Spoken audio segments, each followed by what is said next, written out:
Imagine you are 5 years old. Someone puts a marshmallow in front of you and says, "You can eat this now, or wait 15 minutes, I'll be back and I'll give you another one." This was an actual psychology test run in the 60s, known as now the famous marshmallow test. Here's the thing, we're still playing the same marshmallow tests over and over today, both me and you, every single day. And how we handle that can shape everything, our money, health, careers, relationships. So the experiment itself, it was pretty straightforward. A researcher put a marshmallow in front of a kid and said, "Hey, you can eat this now, but I'll be back in 15 minutes. If you don't eat it, you'll get a second one." So they could eat it. Some kids ate it up straight away. Others distracted themselves, singing songs, covering eyes, turning the marshmallow into a game, anything to resist. Then years later, when the researchers followed up on this, they found something interesting. The kids who managed to wait tended to do better in life. They scored higher on the tests, had better grades, healthier lifestyles, so on. In the beginning, people thought that when you were a child, it predicts future success. The self-control predicts future success. But later, actually, it revealed something deeper. It wasn't just willpower. It was about the environment that the kids were in, right? So they created their own environment, hence they were able to resist the temptation of the marshmallow.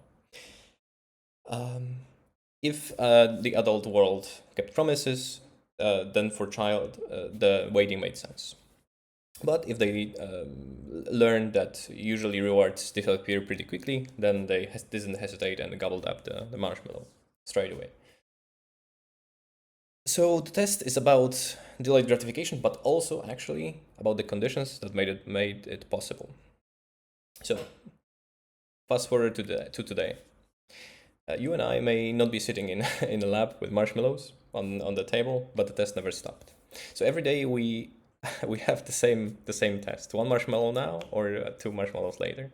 So do I scroll Netflix, Instagram, YouTube, or read a book and learn something new? Do I binge Netflix? I don't know, Game of Thrones. Well, I guess that's outdated now. Or do I study a skill that can land me a better job? Do I buy some gadget now or some piece of furniture, or do I invest the money and let it grow? So do I eat a bag of chips or stick to my health goals? So life constantly asks us, do I want a quick dopamine hit now or the bigger payoff later? So the problem with this is, right, we all know what the right answer is, but in the moment it's hard.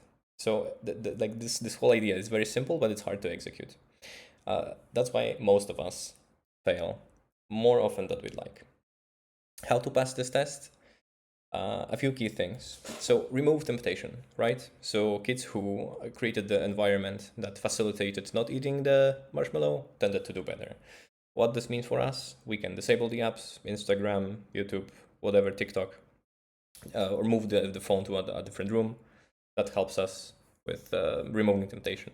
Reframe the reward, right? Instead of giving up junk food, you are making a choice of being fit and healthy to look better, feel better, and so on, right? Bundle the temptation with discipline. For example, myself, I go to the gym, and only in the gym I listen to podcasts. I love podcasts. I would listen to 12 hours every day, but instead of doing that, just watching them, I exercise as well. Train in small delays, right? We don't have to give everything up from like 0 to 100%. For now, like wait 15 minutes and then 20 minutes and then half an hour and so on. Yeah, and you can automate your good decisions, I guess. Set up systems that will just eliminate the decision whether you have the willpower or not. Auto transfer money into savings, right? Use website blockers or app blockers and so on. So the marshmallow test was never really about marshmallows. It was about the choices we face every day. Instant gratification versus long-term rewards. The more you can trade one marshmallow now for two later, the more control you have over your future. So let me ask you, what is your marshmallow? Social media, spending money, procrastination, that's mine. Thanks for watching and see you in the next one. Bye.